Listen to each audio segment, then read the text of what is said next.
আন্দোলনের সভাপতি দুঃখিত আপনাদের ব্যথায় ব্যথিত, শুধু সঙ্গে জানার জন্য আসছি।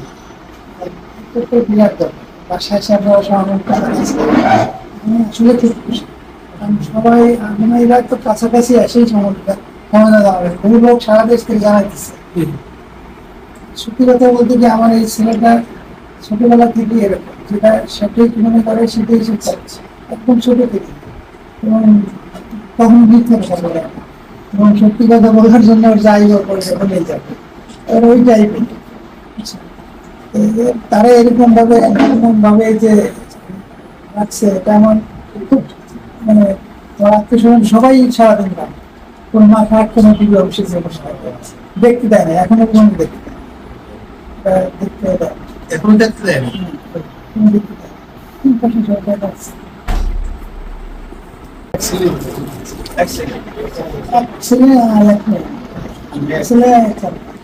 ছেলেটা তো এখান থেকে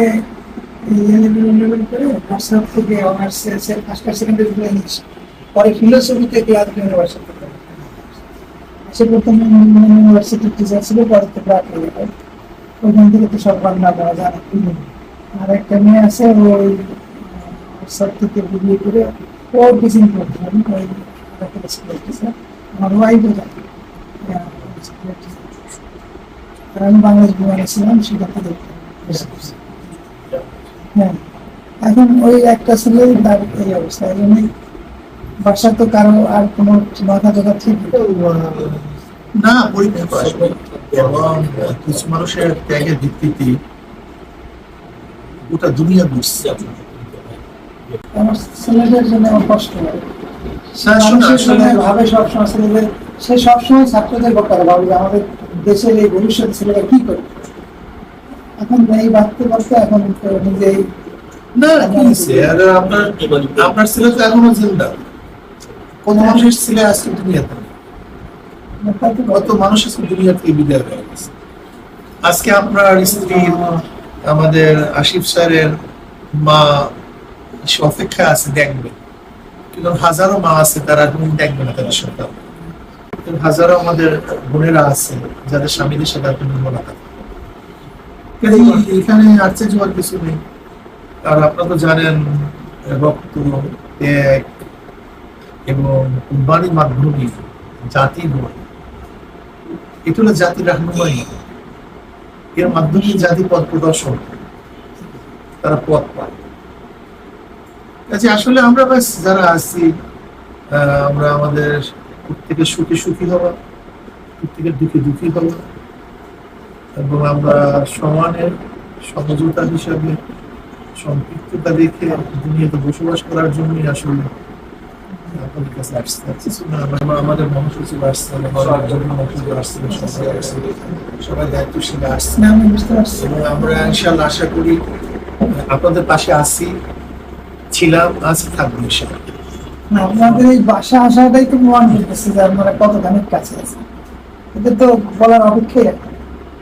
এবং আমি আসলে খুব আমি খুবই খুশি যে আপনারা মায়ের এতগুলো বাসায় আসছেন সহানুভূতি দেখানোর জন্য। আপনাদের দোয়া অবশ্যই কাজ হবে, এবং আমি মনে করি ইনশাআল্লাহ আপনি ফুল টেনশন করবেন না, সত্যের বিজয় হবে, হয়তো একটু দেরিতে, কিন্তু সত্য সত্যই।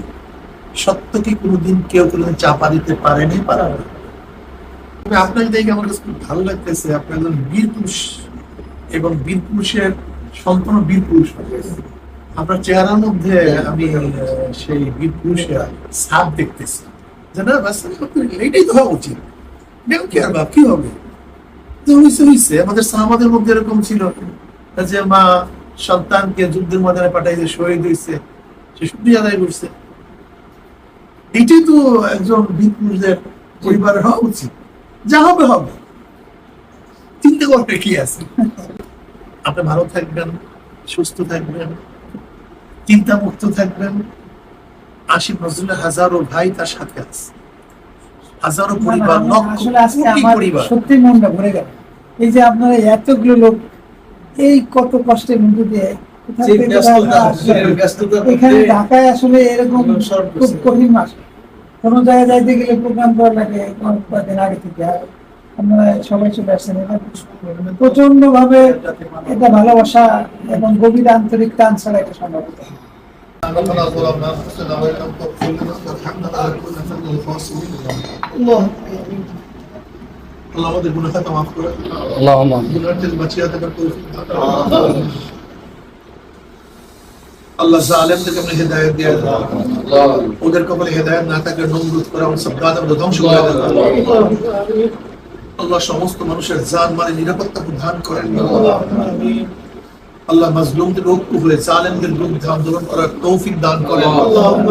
আল্লাহ মাজলুমদের বিজয় দান করেন। আল্লাহ সবাইকে ধৈর্য ধারণ করার তৌফিক দান করেন। আল্লাহ স্বজন হারা মানুষদেরকে ধৈর্য ধারণ করার তৌফিক দান করেন। যারা আমাদের থেকে বিদায় হয়ে গেছে তাদেরকে আপনি জান্নাতের ব্যবস্থা করে দেন। আল্লাহ খাস করে আমাদের আশিফ সাহেবের মুক্তি ব্যবস্থা করে দেন। তার বাপ মা ধৈর্য ধারণ করার তৌফিক দান করেন। رب ارحمهما كما ربياني صغيرا وصلى الله تعالى على خير خلق محمد وعلى اله وصحبه وازواجه واتباعه اجمعين وارحمنا معهم برحمتك